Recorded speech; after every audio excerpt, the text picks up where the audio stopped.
quruxda badan oo muuqaalka loo xiiso badan muuqaalka like saar like ku dhufo noqon bakhiil sidoo kale muuqaalka subscribe saar janaalka si aad ugu xirantid Dulman Production gamalka furo si wax kasta ay kugu soo dhacaan mahadsanid بسم الله الحمد لله ذي المحامد والآلاء وصلى الله وسلم على سيدنا محمد وآله وصحبه نجبا وبعد دawadaashan sharafta leh ee ku xiran janalka Dulman Production waxaan maanta idin wadnaa oo muuqaalkan aad ku daawad doontaan insha Allah dhacdo bariyaha dambe baraha bulshada aad u buuxday waa dhacdo dadka hadalheynteeda ku badnaa maadaama marka dhacdaas ay ku faaftay baraha bulshada ku xiriiraan saameynna ay yeelatay waxaan anagana rabnaa insha Allah inaan ka hadalno oo dhanka diinta ka aadno bal waxa diinta ka qabto dhaqankaas iyo dhacdaas maxaa yeelay waxaa la arki karaa in qofka sidaas yeelay ama sidaas sameeyey dhici doonto dad ku dayanayo oo dhaqanka uu sameeyey dad fara badan hadhow ay ku dayan doonaan ayagana sidaas si ka si daran sameyn doonaan waan wax la og yahay in haddii qof arrin bilaabo oo arrinkaas uu maanta sameeyo in biri kuwa kala sameynayaan birina isaga laga sii dheeran doono dhacdaas oo daawateen oo nin youtuber caan ah sameeyey sidaas kireystay qof miskiin ah korka ka koray isagoo ku faraxsan oo qoslayana sooma dhigay lacagna saas ku siinaa isagii isagoo ku faraxsan isoo lacagta u siinayana qoslayo sooma dhigay aan qarsan ee dadka tusiyey haddaba dhacdaas ama dhaqankaas oo dhaqan aad u farxun ah dhaqan aad u farxun ah dhaqan muslim iyo mid gaalba iyo mid xataa bini aadamnimo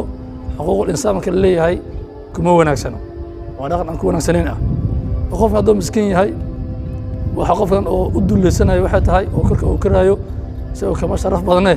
ama kama abi hooy fiicnee waxay tahay inuu miskiin yahay darteed wax kale ma aha waa inuu miskiin yahay oo inuu saas oo u adeegsado oo ku duleysto waana dhaqamo soo jireen ah maxaa yeelay dadkii hore waxay isugu jireen dad la duleysto oo la daciifsado iyo kuwo ayaga daciifsada isugu jireen waad garanaysaan fircoon oo ilaahnimo sheegtay rabbinimo sheegtay wuxuu ka mid ah adduunkan uu soo maamuli jiray soo rabbinimo sheeganayo ilaa quraanka noogu sheekeeyey subxaana wa tacaala suurat alqasas ilaa uu yidhi ina fircawna calaa fi lard fircoon dhulka ku kibraali oo suu sare mariyey markaasoo wajacala ahlaha shiican yastadcifu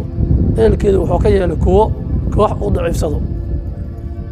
iyo kuwo oo ilmihii ka gowraco haweenkiin oo ka tago yastadcifu daa'ifata minhum yudabixu abnaa'ahum wayastaxyii nisaa'ahum kuwa ilmihii wiilasha oo ka gowraco iyo haweenka iska dhaaf oo ka dhigay innahu kaana min almufsidiin aayad ku dhamaanaysa fircoon wax ka mid mufsidiinta marka qofkaasaa maanta sameynayo marka awood kale ma lahan oo saan ahayn maahane hadduu awood lahaa intuu kiraysto saasayse ma jireenba qibdiyiintii fircoon ka dhashay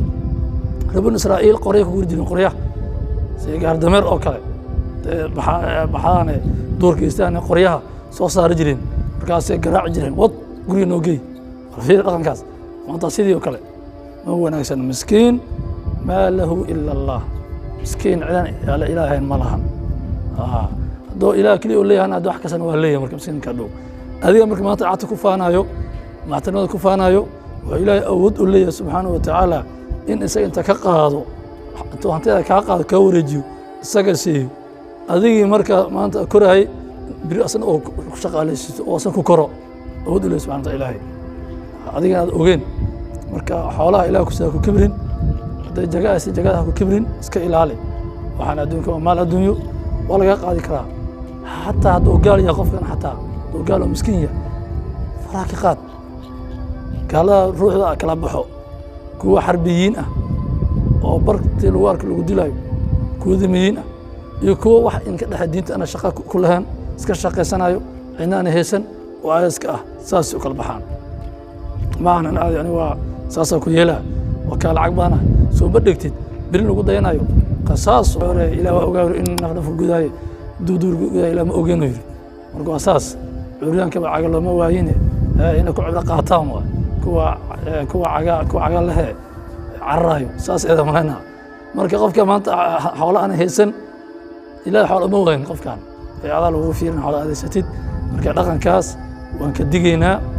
marda inay soo laabato dad kale inay ku dayan anuu ku digaynaa insha allah faqiir waa faqiir miskiin waa miskiin taajir waa taajir taajir wuxuu leeyahay inuu qof miskiinka wax siiyo maahane inuu daciifsado iyo hanaysto oo dulaysto ma laha taas insha allah halkaas ku gabagabeynaa muuqaalkeeni in maanta uga hadlayna dhacdada baryahan aad u faaftay dhaqan xumada wadatay waana ka dignay sidaas nabadgelyo wasalaamu calaykum waraxmatullahi tacaala